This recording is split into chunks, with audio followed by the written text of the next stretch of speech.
لابد با ایرانی‌هایی که در اون دفعه آلمان هستن با یک عده‌ای آشنا هستن.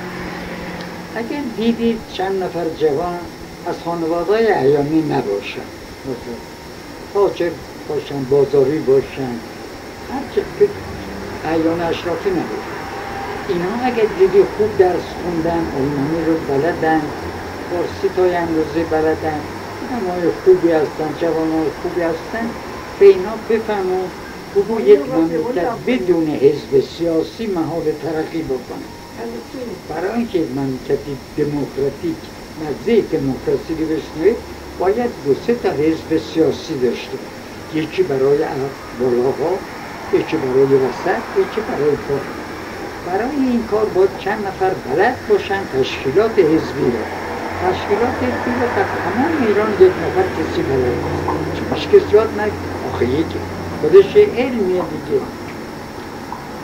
وقت نیست بگو به من بیا برویم به رؤسای حزب سوسیالیست آلمان این بگوییم، از اونا خواهش بکنیم که شما 3-4 نفر رو یکی 2 سال تربیت بکنید، نه برای کار کردن در آلمان بلکه برای رفتن به ایران و کار کردن.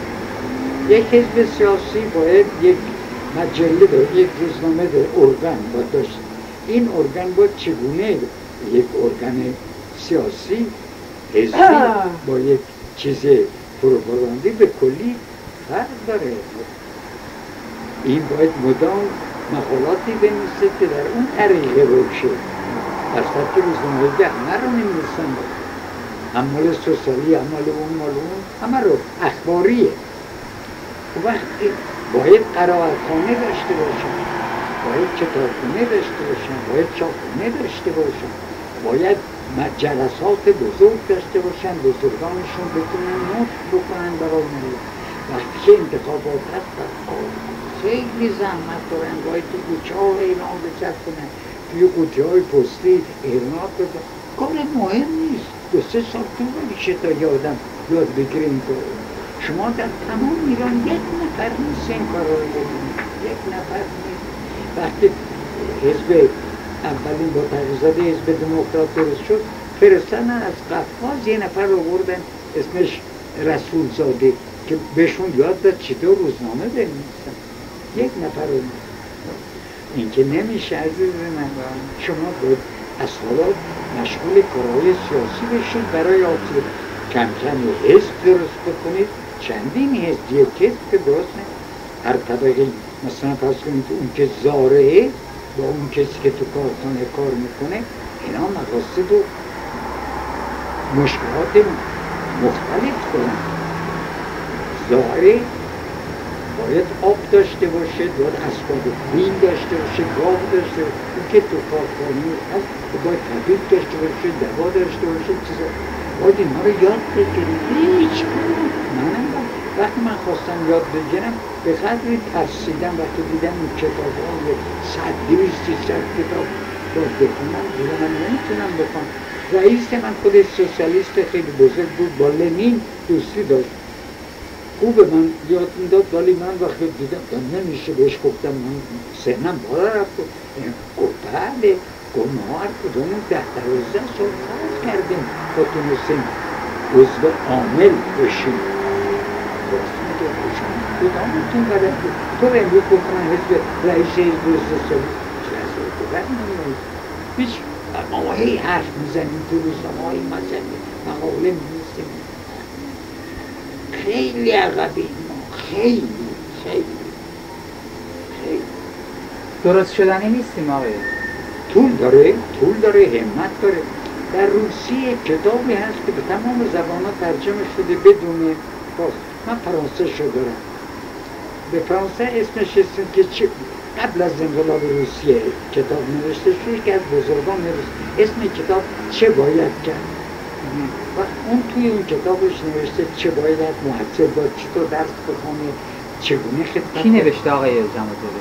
من حالا اسمش معروفه، همینقدر بگید وستون دالمانی دو فوراً پیدا بله می‌کنه. به هر کسی بگید، به هر سوسیالیست و هر بپرسید فوراً بتونید. من کتابش رو دارم من اونجا آوردم، دوست من خوندم کتابش رو، میدونه کتاب‌های مشکل، کارهایی که هست مشکل اینا همت این که پرن به دولت برسه رئیس بشه اش چیز بیاد درست کنه شهرت بده اینا هم نمیشه کار کرد با زحمت بشه.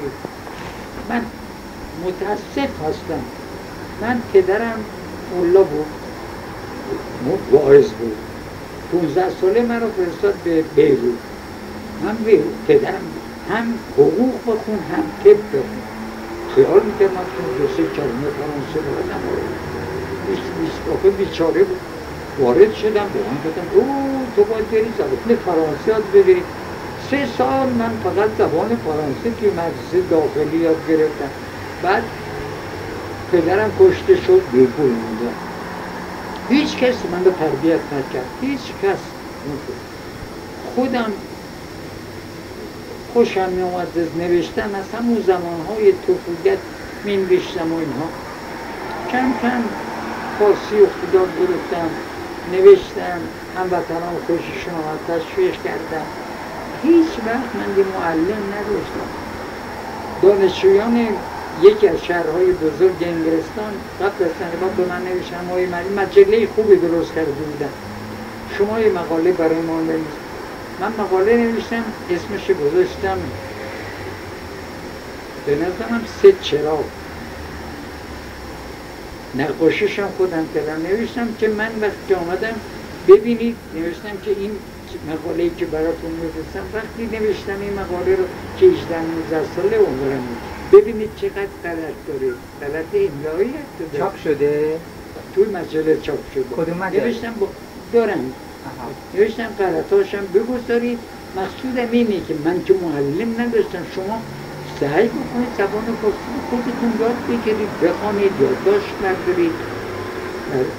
من یک کتابچه دارم، شاید کتابچه کلوفتی. در اول داستان‌هایی که اول داستانی که نوشتم تو اون کتابه، که یکی دو از 4-5 تا اون داستان هست. یکی دو تاش به چاپ رسید، دشمن خونی رو اونجا نوشتم، در بغداد نوشتم. جوانی خواب پیری رو میبینه اونجا نوشتم. مقصود است که از همون وقت عشق داشتم، ولی در بدانید وقتی من از ایران 15 ساله حرکت کردم، من 2 مدرسه در تهران، 3 مدرسه بود، مدرسه جدید، همه مکتب خونه بود و خونده. مدرسه ثروت، مدرسه ادب، مدرسه تربیت. من اول رفتم مدرسه ثروت، اونجا رو زود تمام کردم، برای که خیلی کم چیز یاد میدادن. فارسی درس نمیدادن در مکتب، عربی، فرانسه درس بودن. زبان فارسی مادرش لازم نیست که بهش زبان فارسی به ما درس نمیده، بچه ها درس نمیدادن. ولی نوشتن چی؟ همون خودمون با یاد بگیر، درس نمیده. عربی و فرانسه درس ولی فارسی.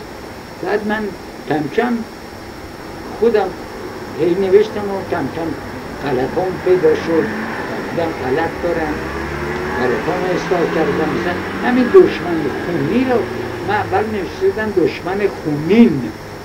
بعد یه کسی من گفت دشمن خونی میگن، نه خونین یعنی بدن خون داره، نه دشمن خونی یعنی کسی میخواد خونی تو رو بریزه. مثلا از این چیز یادداشت میکردم، استفاده میکردم، غنیمت میشوردم. امروز میتونم چند ساعت بنویسم. نویسنده های ایرانی را اگر درست دقت بکنید پر از غلط املا، غلط انشا، غلط صرف و نحوی، اینقدر پره. کسی مرتد نمیشه، چون مردم بی سوادن. اگر یک کسی به دست یک کسی که اخت با سواده، من شعر حافظ گفتم به دیگه، میگه که شعر دوم دیوان حافظ رو به بوی نافه کاخر، بعد از علایه ساقیش به بوی نافه کاخر سبا زنطر بگشاید چه خون افتاد در. یعنی چه؟ به بوی نافه یعنی نافه آهو که توش مشکه. کاخر یعنی چه؟ یعنی که آخر چه به بوی نافه مشکل افتاد، کاخر دیگه یعنی چه؟ حتی دکتر غنی که خودش با میزبانتان قزوینی کتاب حافظ رو بهترین حافظ رو چاپ کردن وقتی آمد بهش من نمیفهمیدم این معنی دم دکتر یعنی که آخر دم آخه که آخر معنی نداره توی به بوی نافه که آخر یعنی نتونست بعدها یک نفر با سواد آمد با جماعت به بویه به بویست یعنی به امیده خود حافظ چند تا شعر داره به بویه یعنی به امیده در زبان فارسی به بویه یعنی به امیده خیلی فهمیدم که یعنی به امیدی که بالاخره و وقتی دکتر غنی دفعه دیگه آمد بهش گفتم دکتر غنی تو کتاب حافظ رو بنویس ولی خودتون به بویه یعنی به امیده گفت درست حالا ما اینقدر میخونیم ببین تو این چیزا که دیروز بهت نشون دادم توی حافظ به زبان فارسی در قدیم الایام کسانی که شعر از فرستاد شدن تو مجالس میخوندن حالا ایرونایی اواخر میگن کسی که قرآن از فرستاد جانم حافظ تو شعرهای قدیم حتی در زمان مولوی حافظ کسی که شعر زیاد از فرستاد تو مجالس آواز میخونده حافظ تو مجالس آواز خیلی خوب داشته خودش این شعراش تو آواز داشت به گنج پهلوی و میخوانم اینا حالا هیچ کس همه بی سوادی هم ریختن حرفا میزنن منم بی سواد از اونا بی سوادم ولی ما باید آخر مدرسه بریم یاد بگیریم پاچه ای ما شورت میخوام من رئیسم من همچی من شعرم رو باید با آب و طلا این حرفا رو باید من باید یاد بگیریم شما توی کتاب نوشته که شیلر همیشه بهش میخواد بیاد بره پیش گل نیستم خطش بگو به منشی یخت ماست بده ماست خوب داریم منم میخورم از ماست بگو به منیری یخت به من ماست بده خود شما به من بگو ماست بده اگه میتونی من میخوام بهش بگم ها حالا بله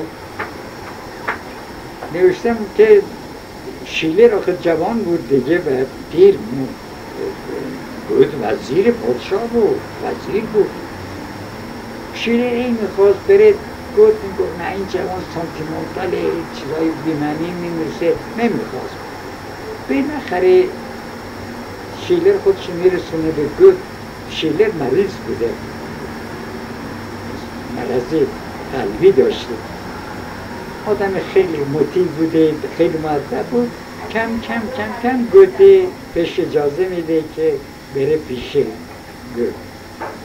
گوت بهش مثلا مال ویلهلم تل گوت بهش گفت این موضوع را به شعر رو گذار بعد یه شب دیر وقت شیلر خودشو میرسونه پیش گوته میگه من اوقاتم دارم میگه چرا اوقاتو دارم میگه می آمدم خواستم شرفیاب بشم تو کوچه گدای گوشه کنار میشد و گوی بار من گرسنگی دارم میمیرم یه چیزی به من بده من پیش خودم فکر کردم حالا هیچ کس نمیبینی و اگر به این یه پولی بدم محض رضای خداست میگه پولی بهش دادم این گدای پول خوبی بهش داد اصلا واسه یه ماه میگه این گدای که خدا عمرت بده فلان اینا اینقدر خوشم آمد از این دعاها بعد خجالت کشیدم که برای یه ماه من از دعاهای این خوشم آمد بعد بهش گفته گفته ای جوان برو ای کاش خیلی از مردم زمین مثل تو بودن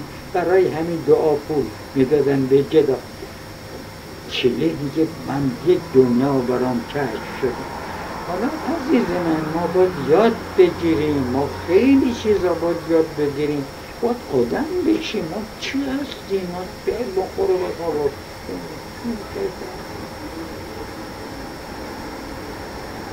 بخور حالا من خجالم من باید بیش از اینا درس خونده من آرزو میشدم مدت ها که زبان روسا خیلی کتاب دارن راجع به ایران که نوشتن راجع به شاعران ما، راجع به مولوی، راجع به سعدی، راجع به حافظ، راجع به انقلاب ایران. به عقیده من بهترین کتابا رو روسا همسایه ما بودن، به ما کمک کرد. روسا نمیخواستن ایران انقلاب بشه، میخواستن ایران خراب باشه که بتونن زودتر ایران رو بگیرن. انگلیس ها فقط خیال میکردن ایران ترقی بکنه جلوی نفوذ روسا بزرگان روسا، اونایی که دست چپی بودن به ایران کمک میکردن، دست راست ها برخلاف یا اینها رو باید بخونیم، جواب بگیریم. شما فراموش نکنید قسمتی که روسا از ما گرفت 17 ایران امروز با 17 شهر بزرگ نداره. روسا از ما 17 شهر بزرگ گرفتن، 17 شهر که یکی تفلیس با دیگه شهر دربند، شهرهای بزرگ، ایرفان، خیلی شهرهای خیلی بزرگ ما گرفتن. هیچ کس اصلا وقتی آمدن به محمد شاه گفتن که روسا آمدن میگن که ما میخواییم روی بحر خزر کشتیرانی بکنیم و اینا. بحر خزر تمامش مال ایران بود، از شمال تا جنوب. خواجه آقاسی گفت ما به چه دردمون آب شور به چه دردمون میخوره، بدید بهش. حالا فکر بکن دریای خزر ما بهش میگیم دریا بس بزرگی دریا چه نمیگیم. مرسی منیر من ماست میخوام ماست بهش بده از اون بهش بده میخوره یکی بهش نه برمون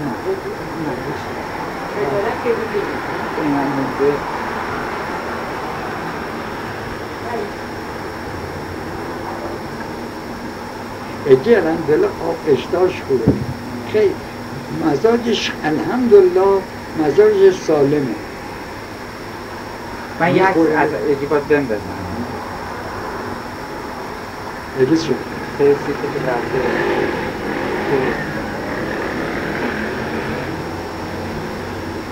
اگه با انگشته آقا جمازاده حالش خوب شده، حالش خوبه، بهتر میشه، بهتره. هر وقتی که منیره میاد ببردش کردش میکنه صحبت میکنه حالش بهتر. حالا میفرستیمش ماه اود 27 ماه اود به پیش پیش طبیب پیش جراحی که اینجا شما کرده برای اینکه باز ببین شاید بتونیم یه کاری بکنیم انشاءالله. من اینجا می نشینم شبا این ابرها رو تماشا میکنم و سعی میکنم ببینم چه شکل.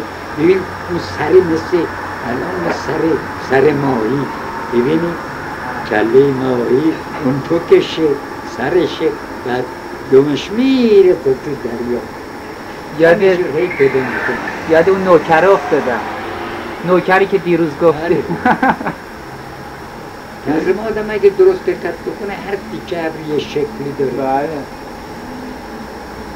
ببینی یکی دهنشو باز کرده، یکی میبینی طرف دست راستا این یک مثل مرغی که توکشو باز کرده اصلا جلو دست راست اون تیکه ابر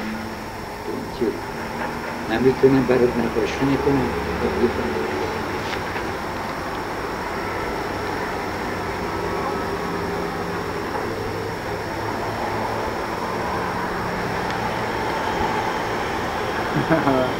آها آسونی میشه پیدا.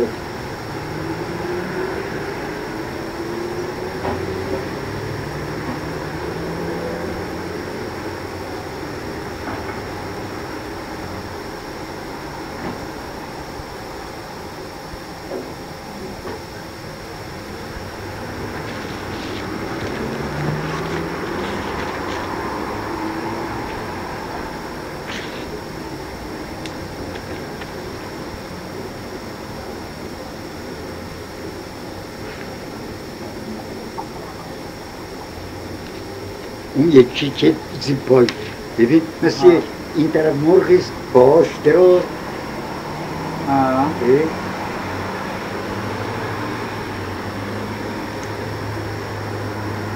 مرسی منیره تو بس توی شرما مرسی بکنی نمک میخوای؟ توش چیه؟ توش هیچی ندارم. منیره میدونی توی اونجا یه قوطی هست شکر میخوای؟ طرف چپ اگه شکر میخوای میدونم جاشو، بگو شکر. ولی زیاد نه، زیاد نه. 3 ساله که جاشو زیاد نه.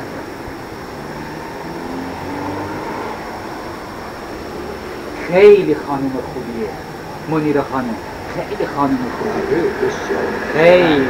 خیلی بچه بود توی مدرسه شیطنت میکرد، اومد بیرون، من بهش گفتم این مرلا آواز بکن. گفتم ببین میگه که تو مدرسه شیطونی کردی. گفتم این میگه که ببین باور کرده بود. بچه بود باور میکرد، حالا دیگه بزرگ شده این حرفا رو باور میکرد. Monire, un peu de pain avec un peu de pain. pas demandé. Pas Moi, de beurre, j'apporte. très peu de beurre, très peu. اگه پنیر هم روش بذاری دیگه Ah bah alors demande. tant mieux.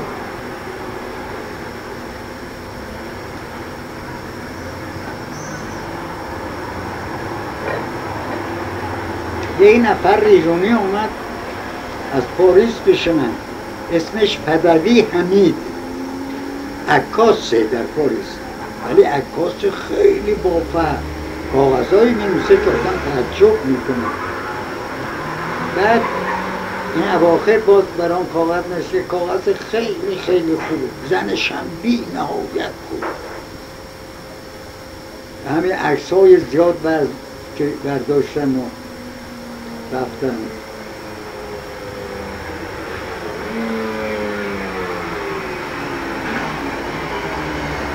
Ege çek.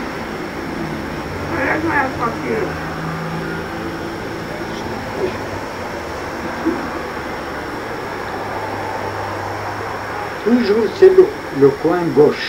Toujours. تاریکه حالا. بله ولی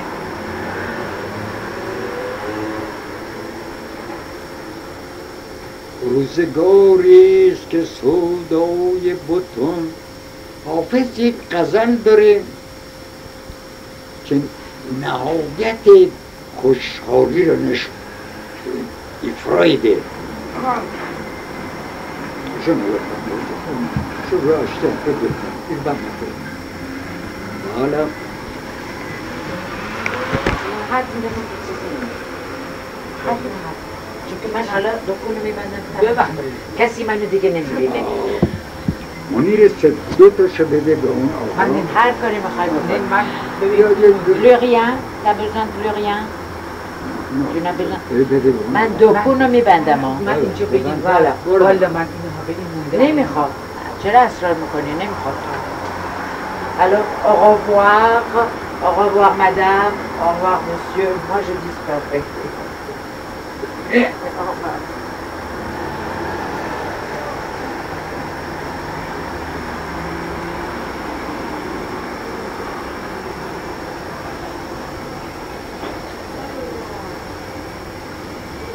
آقا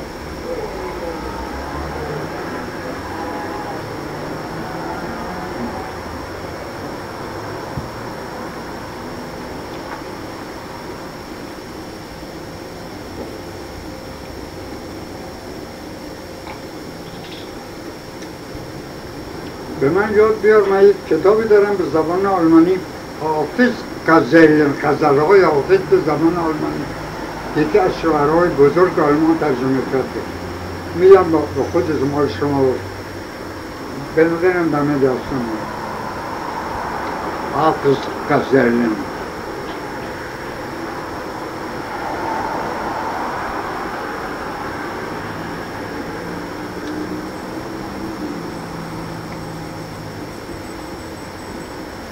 گوته وقتی با حافظ آشنا شد، حافظ یک زنی بوده، با اون زن از حافظ خیلی صحبت میکرده. این زن خیلی با فضل و با کمال بوده،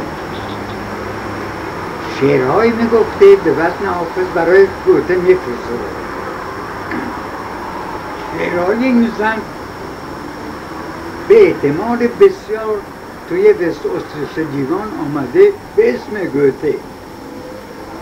ولی خیلی ها معتقدن که اینا مال خود گوته مال اون زن. بعد گوته هم بهش جواب میداده. گوته وقتی پیر بود ناخوش بود، سال یه دفعه میرفت آب معدنی در چکسلواکی یا در هنگری. و وقت هتل نبود که پانسیون‌های بزرگ، خانه‌های بزرگ پانسیون داشت، میرفت هر سال اونجا با درشکه خودش چیز پیوره داشت. یک خانواده پولونی پدر و مادر و دخترشون می آمده، اونا توی این پانسیون منزل میکردن، زبان آلمانی خیلی خوب میدانستن. دختره وقتی خبردار میشه که گوته میاد به گوته آشنا میشه، خیلی محبت به گوته میکنه. گوته آخر سر دوست خیال میکنه که این دختره عاشقش شده، میره به اون شاهزاده که پیش او وزیر بوده میگه شما یه خواهد میگه برید به پیش پدر مادر این دختر بگید این دخترش رو به من میگه آخه تو پیر اون میگه ولی این دختر عاشق من شد. شاهزاده خود راه میفته بیچاره میره اونجا اول بره پیش پدر مادر، اونا میگن بالا ما بریم با دخترمون صحبت کنیم. میره به دختره میخنده میگه من از چهرش خوشم میاد از خودش با خیلی دلیکاتس میاد به گوته میگه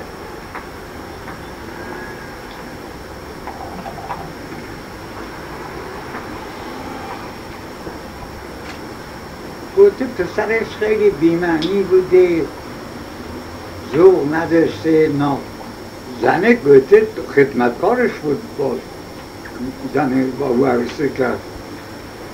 تو دارای اون پسره احمق شد، اوقاتش تخت بود.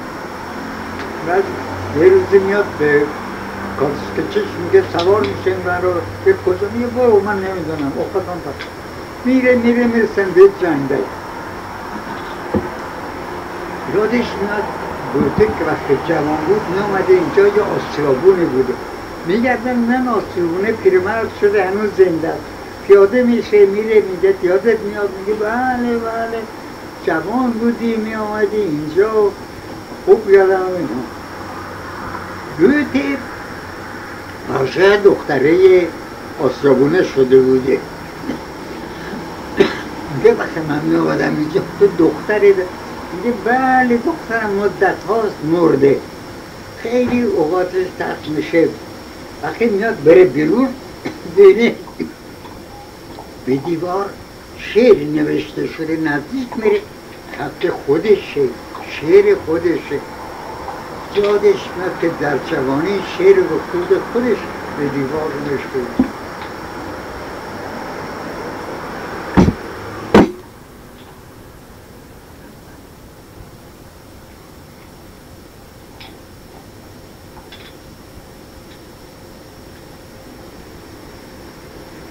گوته آمده به ژنو، به سوئیس گردش‌ها کرده. اول رفت به ایتالیا وقتی جوان بود، خیلی تعجب کرد. آلمان ها میدونیم آلمان ها اون وقت به زبان گوته 1800 بود دیگه، 1790 1895 96 1800 آلمان ها خیلی عقب بودن. رفت ایتالیا دید که دخترها و جوانات که چه به هم میرسن، همگیره میبوستن. آلمان ها این کارا رو نمیکرد، حالا میکنن. دیدی زندگانی جدیدی توی کتاباش خیلی من تعجب، خیلی خوشش آمد. برگشت با آلمان که آلمان ها هم در این دید که آلمان ها نمیفتن به این راه ها. خیلی ناراحت بود. در این بین یه نفر اتریشی اولین بار غزل‌های حافظ رو چند تا از غزل‌های حافظ ترجمه کرد، افتاد به دست گوته. گوته دنیای دیگری است. حافظ میگه که صبا به تهنیت پیر میفروش آمد. یعنی چه؟ که موسم عیش و نوش آمد. الله به کلی برای او تازگی داد.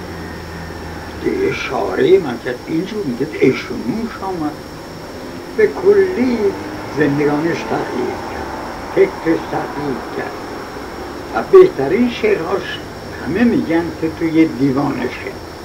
شعرهای سابقش شعرهای سنگین کلاسیک، نمیدونم ابر اومد، بارون اومد، زمین، از این حرفا. ولی از شعرهای انسانیش توی به صورت شدیدن حافظ به کلی آدم دیگری شد. بعد از اینکه آشنا شد با حافظ با ناپلیون به نظرم در کل ملاقات کرد. ناپلیون داشت میرفت به جنگ، بود از طرف فرانس فلان. بعد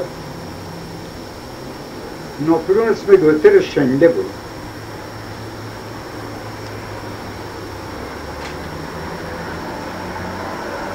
پذیرایی میکنه در مدت به دیگران دلی بودن، من میخوام به این تنها باشم. راجع به تراژدی صحبت میکنه با گوت. تراژدی چیه فلانه. گوت میگه مدتی با هم صحبت نمیکنن، مدتش کم.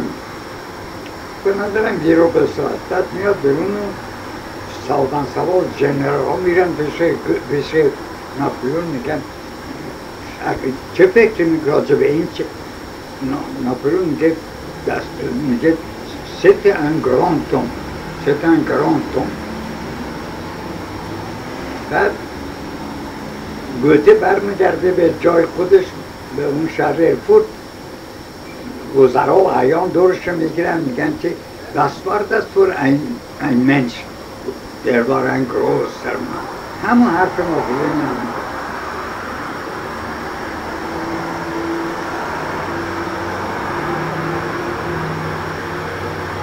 گوته در واقع زندگانی واقعش همون سالهای اخیر زندگانیش بود. پس از اون که با ایتالیا و مخصوصا وقتی با شعرهای ایران آشنا پیدا شد. میگه که من دارم میگه که دور خورشید 7 ستاره میگردم. شعرهای ایران هم 7 نفر بیشتر نیستن، شعرهای بزرگ. یکی کی را اسم میبره؟ نظامی را میگه. بعد میگه که آخرین این 7 نفر از بزرگ، از اول، از نخستین شعرهای اروپا بزرگ دار. این افتخار را. حالا برو ببین که چرا این 7 نفر بزرگ شدن.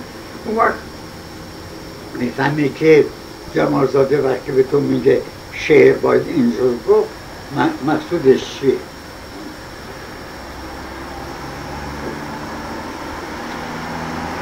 سبا به تهنیت، سبا یعنی باد، سبا به تهنیت پیر میفروش آمد، به موسم طرب و ناز و عیش و ناز و نوش آمد.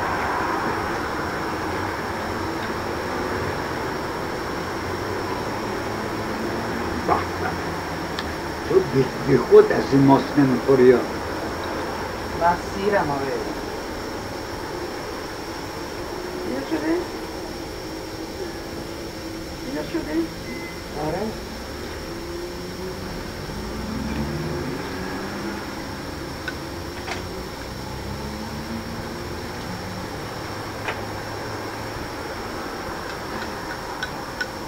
Wenn sie nicht da sitzen.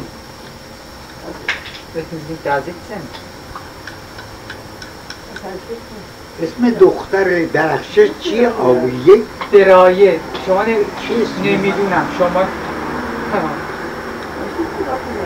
نه ich wollte fotografieren deswegen.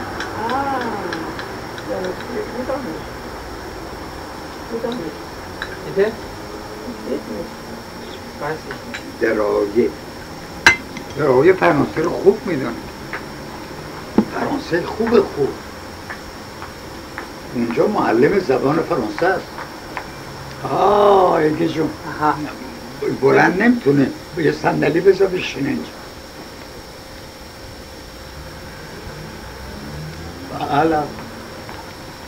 بله بشین ببینم ایگه جون، بشین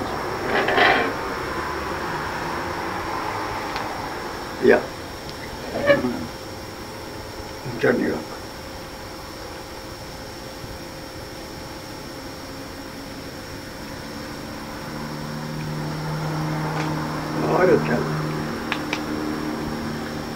یکی دیگه از این ور میگیرم.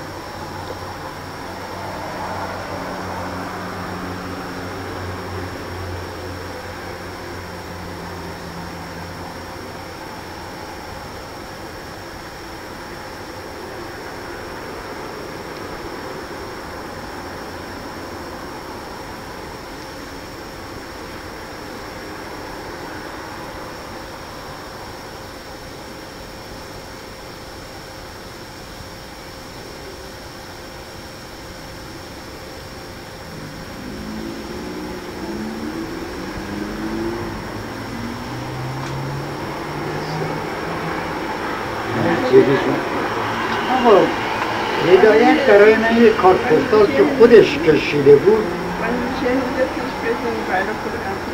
Ja, geht's? Ja.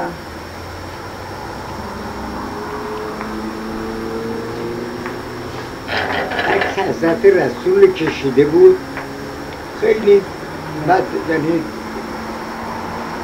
خب دیگه تو زیاد میگیری. نه این ایشی میگیره. خیلی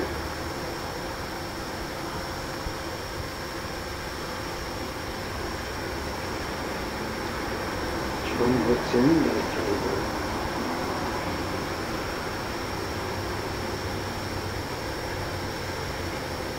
بیا اینجا بشین، بیا اینجا بشین. الان باره کلایگی خدا نیست. Das ist eine fabelhafte Idee. Das ist das.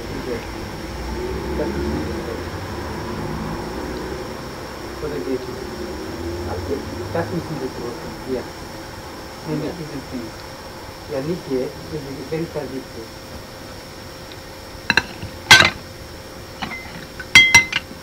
Können Sie oder können wir machen?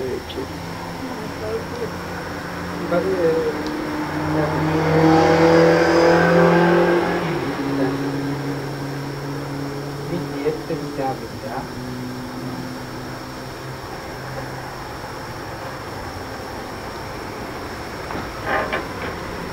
Nee, diese sagt, sehen Sie uns? Ja. Ja, gut.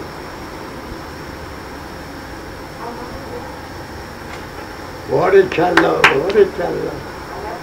نمیدونم. بگیرد دستش. نمیدونم آقای هم gesehen.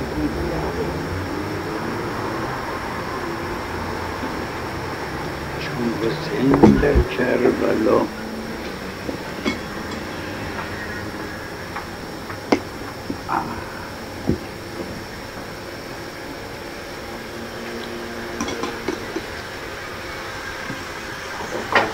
شما یکی از اون سیگارتا به من بگیردیم.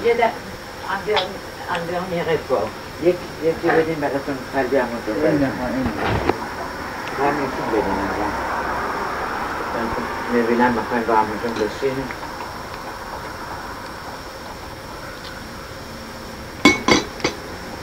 الان از اینجا نه، از اینجا من چیز نمیشه. اونجا خوبه. آره به نداره کجا بده؟ چپ اینجا.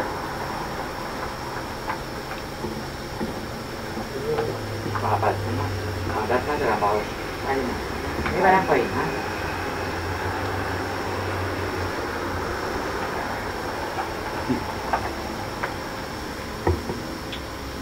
چیز پوان پوان نداری؟ چرا نیست؟ چند متر از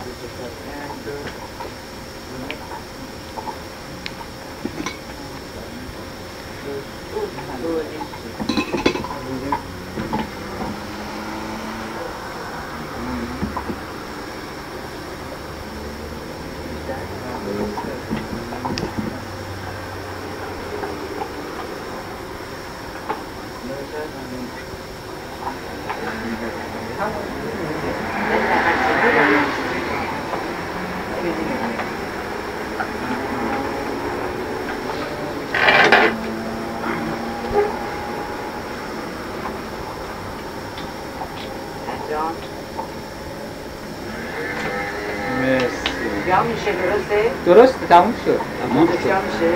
سیاه میشه. خیلی ممنون. بیایید انشالله خوب باشید. حتما خوب.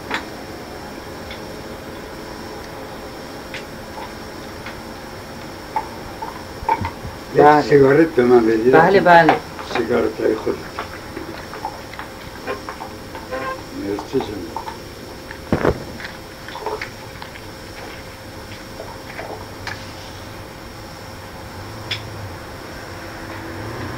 ما وقتی که جنگ اول بود 4-5 نفر ایرانی رفتیم به کرمانشاه.